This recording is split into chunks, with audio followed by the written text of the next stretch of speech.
Merhaba from BA. This is a workshop Turkey update from the 9th of July 2024. A quick summary of what's going down in Turkey. On Friday the 5th, the Union of European Football Associations, UEFA, suspended Mehmet Demirel, a Turkish football player, for 2 matches for his politically charged goal celebration during the Euro 2024 Turkey-Austria match in Germany. When he scored the goal, Demirel made a wolf gesture linked to grey wolves, an ultranationalist group associated with racist attacks both within and outside the country. The Turkish Football Federation argued that despite the gesture's association with the group, the hand gesture is a 1,000-year-old symbol of Turkish peoples worldwide. Nevertheless, Germany condemned the act and deemed it racist.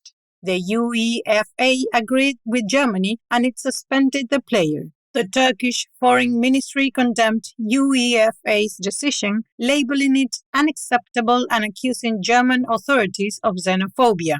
They said that UEFA only fined other players in similar incidents, such as Serbian players who made the double-headed eagle symbol representing their country. The Turkish government and Football Association plan to appeal the suspension. Speaking of the Grey Wolves, on Thursday the 4th, during the 4th day of the Sinan Ateş murder trial, Sinan Ateş, his widow, accused 4 politicians of the Nationalist Movement Party, or MHP, of being involved in her husband's assassination. Back in 2022, Eray Osiyaci shot and killed Sinan Ateş, the former head of the Grey Wolves group, which has ties with the MHP. Even though Osiyaci testified that Dogunkan Kep, a criminal hired to shoot Ateş over personal conflicts, Ateş's family alleged that the MHP and the Grey Wolves officials orchestrated the murder. In court, Aise said MHP members threatened Sinan and dismissed him from his position as a Grey Wolves head without justification. Despite these accusations, the court released 10 defendants, including the other 4 politicians with ties to the MHP, and declined to hear testimonies from witnesses, sparking criticism that the trial was avoiding political connections, especially with the government-allied MHP. Moving on, the Turkish Culture and Tourism Ministry's new policy of assigning Turkish coordinators to foreign archaeological excavations has sparked controversy. The Culture Minister announced that they introduced the initiative to speed up excavations and boost cultural tourism, adding that never-ending excavations hinder the country's tourism potential. The problem is excavations are slow and require that these sites be closed off for long periods.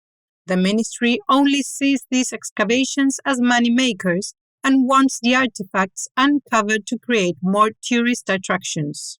Because they are progressing too slowly for their taste, they are appointing coordinators to oversee the excavations, hoping that they would help them move faster.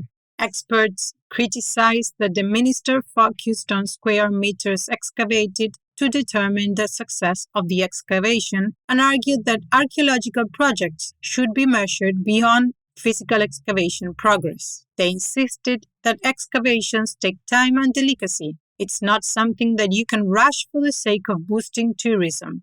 They condemned the ministry for caring more about profit than cultural heritage and warned that it would drive away foreign archaeologists. In other news, it has been 6 years since Kolu train disaster, which killed 25 people and injured over 300. Ms. Raos, the mother of a 9-year-old child who died in the tragedy, lamented that justice hasn't been fully served yet. A lack of maintenance on the railways caused the accident. She stated that Isa Apaydin, who was the National Railways Director then, was responsible for the deaths in the disaster and criticized that he has never even been questioned. She pointed out that he has moved on to lead a successful business despite causing the death for over 20 people. She emphasized the need for accountability for those directly or indirectly responsible for the incident. On another note, on Wednesday the 3rd, the Television Supreme Council, or RUTUEC, announced that it revoked the broadcasting license of ASIC Radio, a radio channel, for failing to comply with a 5-day program suspension that it had previously imposed. The RUTUEC initially fined the radio station 200,000 liras, around $6,000, along with the broadcasting ban. It cited the program guest's remarks in favor of the Armenian genocide and the host failing to correct the remarks. The Armenian genocide is a very controversial topic in Turkey, with the government, as well as the majority of the public, denying it. The country almost exclusively refers to it as a, quote, so-called, unquote, genocide. Despite paying the fine, ASIC Radio continued broadcasting, prompting RUTUEC's decision. ASIC Radio criticized the revocation, asserting its rights to free expression, and pledged to continue broadcasting. On to international relations. Lately, the Ministry of Education has been focusing on French schools like Charles de Gaulle in Ankara and Pierre Loti in Istanbul. They've been inspecting and fining these schools regularly, mainly for things like high school fees. This crackdown was put into question as it might stem from rising tensions between France and Turkey, especially with France acknowledging the Armenian genocide and making critical remarks about Islamism and Turkey. Now, this pressure has gone so far that it's affecting students directly. The government is intervening in school curricula, demanding these schools include religious and ethics classes, follow the Turkish curriculum, and employ Turkish teachers under ministry supervision. Since the 40s, French schools have operated independently under a special status, cooperating with the French Education Ministry rather than the Turkish. Concerned French and Turkish parents are calling on the foreign minister to step in diplomatically to sort out these issues before the new school year begins. Still on international relations. On Sunday the 7th, President Erdogan stated that the country was always open to hosting the Syrian counterpart to reestablish relations. He said that the country was ready to reciprocate any positive steps from Syria, with potential facilitation from Russia's Vladimir Putin and the Iraqi Prime Minister. Next up, some economic news. Recall that last Monday the 1st, the government lifted the 25% rent cap, raising concerns over affordable housing. On Wednesday the 3rd, the executive announced the new cap at just over 65%. Having a cap is somewhat of a relief. However, with the rent prices already being too high, even the lowest increases shake people financially. In some unfortunate news, back in late June, neglected power lines sparked fires in the southern cities of Diyarbakir and Mardin, killing 15 people and hundreds of animals, and devastating agricultural lands. On Monday the 8th, the Disaster and Emergency Management Presidency, or AFAD, officially designated the effect areas as disaster zones impacting daily life. Diyarbakir's mayor stated that the damage to agricultural lands totaled almost 800 hectares and estimated the total losses at 700 million liras or $21 million.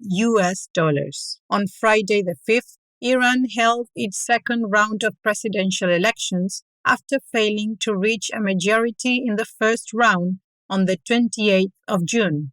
Masoud Pezeshkian, a Turkish-origin reformist, won as the country's ninth president against his rival Said Jalili, a man with close ties to the previous Islamist government. This signals a possible shift from Iran's Islamist policies. According to Iran's election center spokesman, Pezeshkian secured 54% of the votes. And to close this edition, flight delays have recently surged due to air traffic controllers' work-to-rule decision advocating for improved employment conditions. The workers have decided to strictly adhere to procedural guidelines, refusing to take any initiative to highlight that the existing guidelines quadruplate the time required to perform tasks. This protest aims to demand a policy change by showcasing the procedural hardship and excessive bureaucratic burdens, which impacts both passengers and industry operations. The workers emphasized the need for state intervention to safeguard employment rights, enhance working conditions, and ensure smoother operations in the aviation sector. And that's it for this week. Thank you for joining us. As you must know by now, we do not only make podcasts, but also other cool projects. Right now, Rorschach is developing a new app designed to help you make decisions within a group of people. Would you be interested in giving it a try? If so, please email us at info@rorschach.com. We'll give you early access to the beta version as soon as it's ready and the chance to help us improve it. Oscar Kalin!